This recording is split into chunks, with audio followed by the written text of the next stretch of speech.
Hai semua, kita bertemu lagi dalam Kisah. Kali ni I nak share satu kisah yang dihantar oleh Mira. Mira ni dia hantar story tentang kehidupan dia dengan adik-beradik dia waktu diorang kecil-kecil dulu. Diorang kena kacau dengan hantu ketuk. Sebelum I mula cerita, subscribe lah dulu.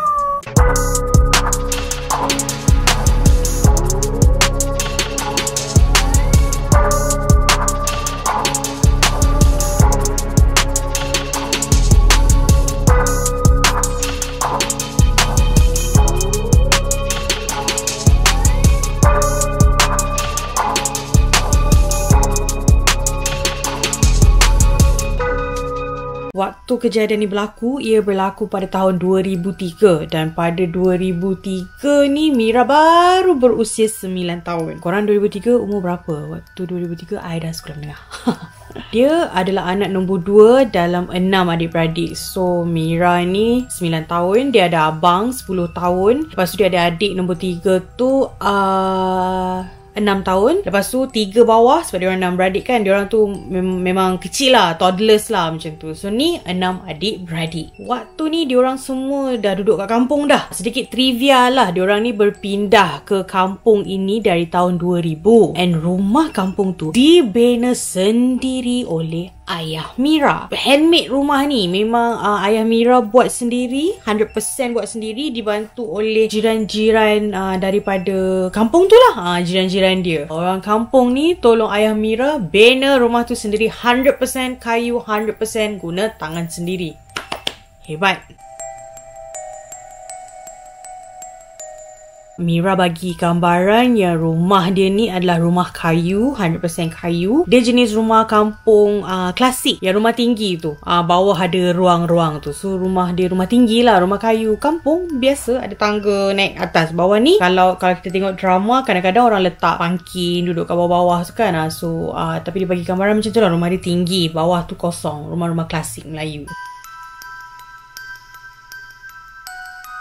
Sedikit trivia lagi yang Mira bagi kita ialah asalnya rumah tu, tanah tu kosong, terbiar, penuh lalang. Belakang tu kelapa sawit. Keliling-keliling ada jiran, tapi bila rumah-rumah kampung tanah-tanah lot ni, dia memang jiran tu sedepa sana. Macam tu lah. Dia bukan yang tak ada jiran, ada. Tapi biasalah rumah jiran macam sana, jauh sikit. So diorang macam rumah diorang kat situ je lah. Tanah diorang tu, tanah pusaka.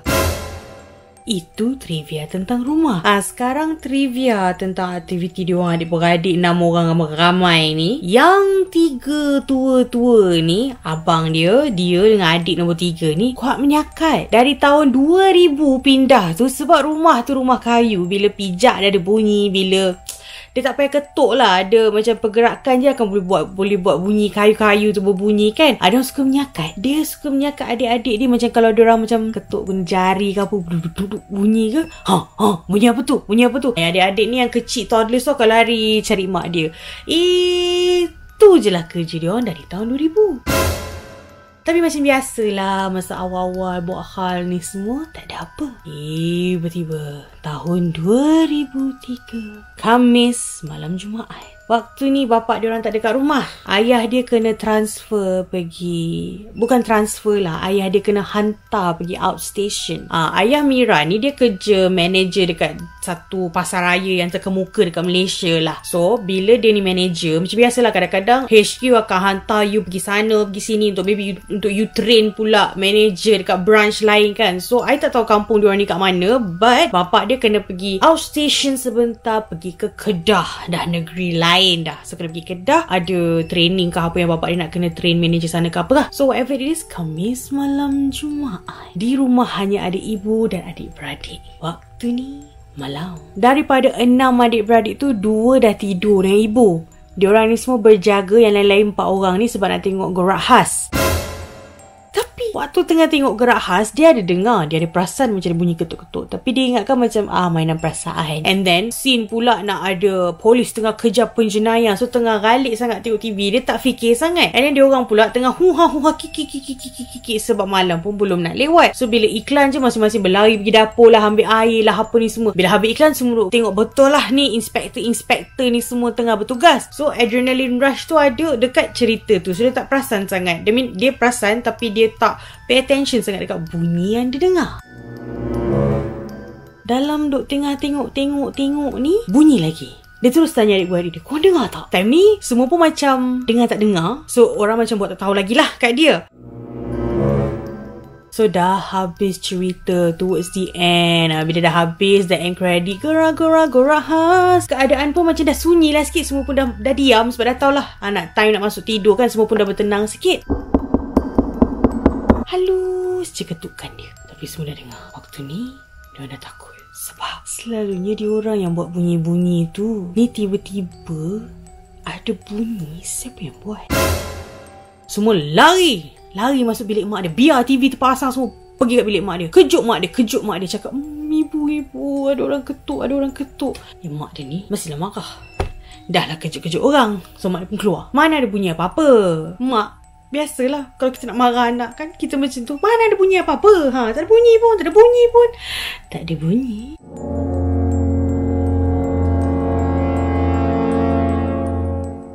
Yang diorang ni cakap, ada ibu. Bunyi ketuk tu macam bunyi dekat zinc. Dekat rumah diorang ada this one bahagian lah dekat rumah tu, bapak diorang letak zinc. So diorang dengar bunyi macam ketukan tu macam ketuk zinc tau. So diorang explain, ada ibu dekat zinc tu. Bila diorang sebut ada bunyi dekat zinc tu, ketukan tu berbunyi. Dan ibu dengar. Kali ni ibu dah dengar.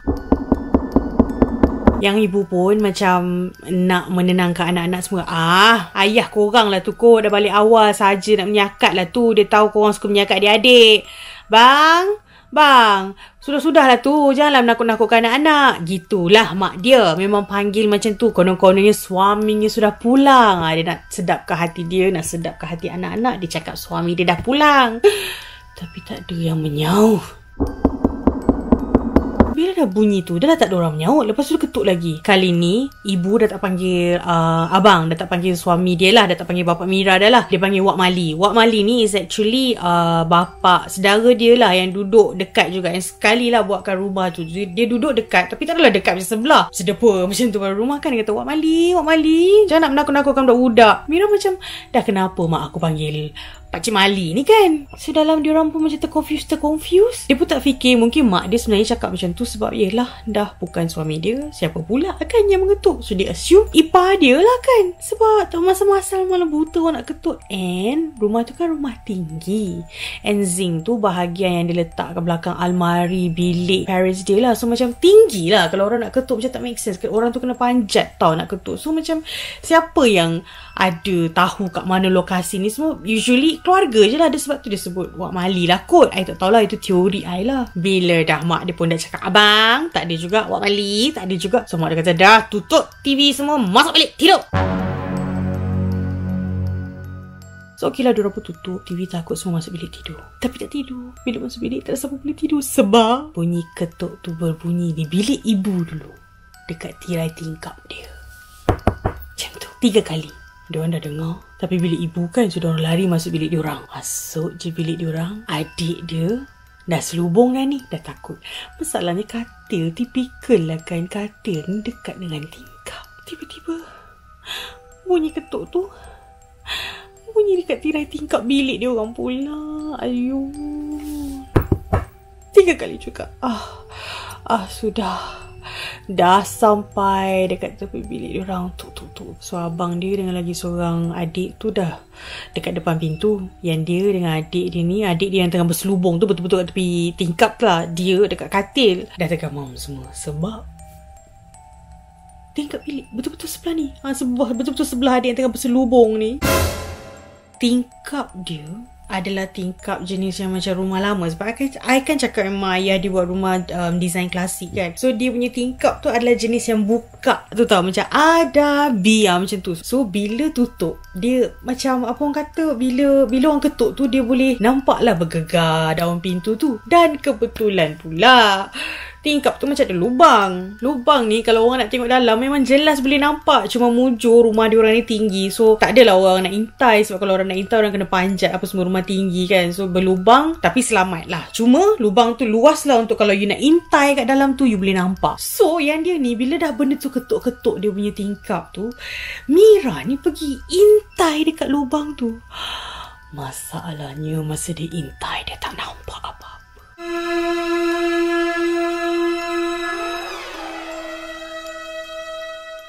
Dia tak nampak apa-apa.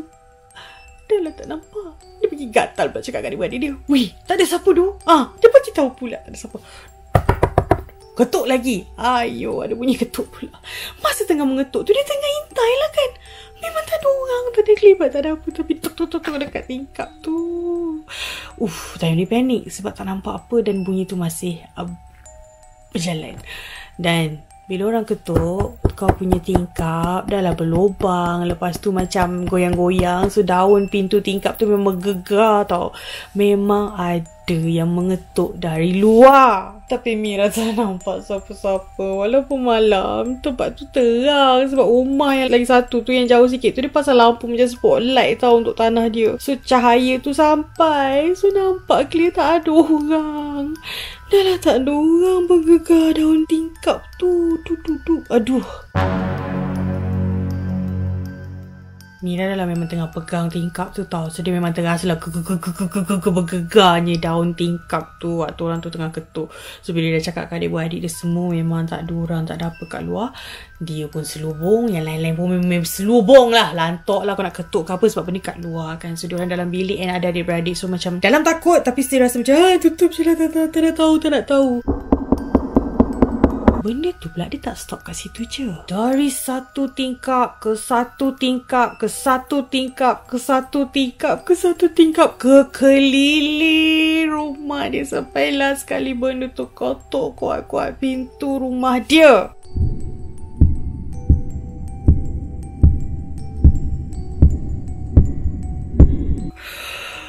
Lepas benda tu ketuk pintu rumah, diorang memang dengar jelas lah sepanjang malam tu Lepas dia habis kat pintu rumah tu, bunyi tu stop. Seolah-olah benda tu dah berlalu pergi. So beberapa hari berlalu, ayah pun pulang lah daripada Kedah. So waktu ayah dah balik ni, diorang adik-beradik ni memang bercerita lah. Ayah tahu tak hari tu kita orang kena kacau ni. Cerita. Ayah dia pula jenis yang macam... itu semangat rumah lah tu. Dia marah, korang ni suka sangat kacau adik-adik. Ketuk sana, buat bunyi tu, buat bunyi ni. Ayah tak tahu, korang kuat menyakat. Kan dah kena. Yang kali jangan takut-takut korang. Macam tu lah, macam ayah dia just bagi nasihat sambil memarahi mereka. Macam tu lah dia cakap semangat rumah. Kacau korang balik. Siapa suruh korang kacau adik-beradik? Kita boleh menyakat-nyakat adik-beradik, jangan kacau adik-beradik. Kita jangan terrorize adik-beradik. Kita ni dengan adik-beradik kena berbaik je. Macam tu lah ayah dia cakap. Ayah dia mungkin nak menyedapkan hati ke, atau nak tenangkan diorang ke. Macam ayah dia in a way, macam message ayah dia is nothing lah. Lain kali jangan main-main macam tu. Dah macam tu je lah, berlalu. So sejak kejadian tu, diorang tak kena kacau lah. Ada bunyi-bunyi ketuk tu ada, tapi dia tak macam yang malam tu yang duduk keliling rumah tu tau. Tak ada. So bila ayah dia pun dah cakap macam tu semangat rumah lah tu, marah korang sakat-sakat adik-beradik. So diorang pun macam kurang kalau aktiviti menyakat macam tu dah, sebab trauma. Tak nak kan ketuk-ketuk, nak takut ke adik kau yang takut kan dia ketuk-ketuk kan. So tak ada, diorang menjalani kehidupan seperti biasa lah. Tetapi ayah kena outstation lagi sekali. Waktu ni pula, biasalah manusia bila dah lama tak kena kacau, dia jadi lupa diri. Dia jadi lupa yang benda ni ada. Dia jadi lupa. So bila dah lama tak kena kacau, ayah pun dah lama tak outstation. Bila bapak kau kena outstation, engkau pula gatal stay up very late. Dia berjaga lewat malam sebab katanya dekat TV3 time tu ada tayangan perdana filem The Eye. Cerita hantu. Kau nak tengok cerita hantu lepas Nightline katanya. Dia ni berjaga ni. Depan TV. Time ni dia kata position TV macam hari tu lain. Ini sekarang TV dah dekat dengan pintu utama. So dia orang ni suka berlonggok-longgok tidur. So semualah adik-beradik macam dah berlonggok lah kat depan tu. Yelah dah lepas waktu night line, korang tahu dah 12 lebih lah kan. Dia pula dia ambil position betul-betul tidur depan pintu rumah. Yelah dah malam, mana ada orang nak datang kan. So dia tidur je lah depan pintu. Tapi ingat adik-adik, anak-anak semua guys, kita dinasihatkan untuk tidak tidur depan pintu rumah. I tak tahulah macam orang tua-tua cakap tak baik, tak elok. I tak tahu lah ni kurafat ke apa ke kan. Tapi macam orang tua-tua suka pesan kalau nak tidur, dia jangan tidur depan, betul-betul depan pintu rumah kita. Tapi I rasa kalau orang tua-tua bagi nasihat tu, it's because of bahayalah, andai kata macam ada orang nak macam masuk ke apa dia. Kita kan kat depan tu mungkin kita lah yang tercedera ke apa ke. So demi keselamatan ko, I rasa orang tua-tua dulu cakap lah. So apa-apa pun dia dah tidur. Dia dah tidur dekat depan pintu rumah. Ni bila dah tidur ni maksudnya dah habis lah tengok cerita The Eye tu semua kan. Tidur just macam lepas habis TV, semua orang tertidur je lah. So pukul 3 pagi tiba-tiba mak dia tarik dia yang daripada tidur depan pintu ni, tarik dia masuk bilik. Dia mama ni, ibu kenapa bu? Dia tengok, dia terpandang jam pukul 3. That's how dia tahu pukul 3 pagi lah. Ibu dia cakap, kau tak dengar kau orang ketuk bagai nak roboh pintu rumah kita tu? Dia tak dengar pun. Ya ke ibu? So ibu dia kata, jom kita ambil adik-adik yang lain. Sebab ibu dia tarik dia dulu nak bagi tahu. Sebab dia betul-betul dekat pintu ni bahkan nak bergegar pintu rumah tu. Kau tak sedar pula time ni. That's why ibu dia tarik dia dulu. Sebab dia yang depan pintu tu, in case anything happen kan, ibu dia tarik dia dulu. So bila ibu dah explain kat dia, bahkan nak roboh pintu tu, ada someone ketuk, dia ambil semua adik-adik dia yang kat luar tu, dia ajak masuk tidur bilik ibu, tutup TV.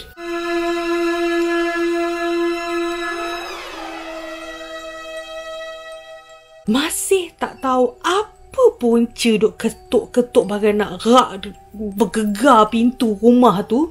Tapi tak kisahlah, dia dah selamatkan semua adik-beradik dia. Diorang tidur malam tu tak ada gangguan apa dah. So bila ayah dia dah balik, tetap diorang bercerita dan tetap ayah dia akan cakap biasalah semangat rumah dia. Sebab ayah dia dah kerap asyik kena pergi trainkan manager-manager branch lain kan. So mungkin ayah dia tak nak pergi dengan perasaan risau. So dia pun suruh anak-anak ni semua tenangkan fikiran and janganlah stay up late, you know. Jangan malam tidur tak payah nak tengok cerita hantu. Bila tengok cerita hantu tu bawa-bawa lah macam ni. You know, biasalah bapak-bapak punya nasihat kan. Gangguan dekat rumah tu hanya akan berlaku bila ayah dia tak ada. Mira kata, kalau ayah dia ada, tak akan ada satu bunyi ketukan pun. Macam seolah-olah, okey, kalau betul ada benda yang cuba mengganggu, benda ni tak akan ganggu keluarga tu bila ayah dia ada. Cuma ada satu kali ni, tiba-tiba diorang semua tengah duduk dekat rumah nak tengok TV, bersantai-santai seisi keluarga. Ada ayah sekali, Mira cakap, ring ring ring ring. Dia bukan bunyi ketuk, dia bunyi basikal punya loceng. Basikal tu kat bawah. Masalahnya tengah malam, siapa pula nak main loceng basikal? Tapi ayah dia dengan suara tegas, susun balik basikal tu nanti. Tapi dekat rumah tu bukan setakat bunyi ketukan. Sepanjang diorang duduk dekat situ, ada bunyi orang bagi salam. Assalamualaikum. Assalamualaikum. Assalamualaikum.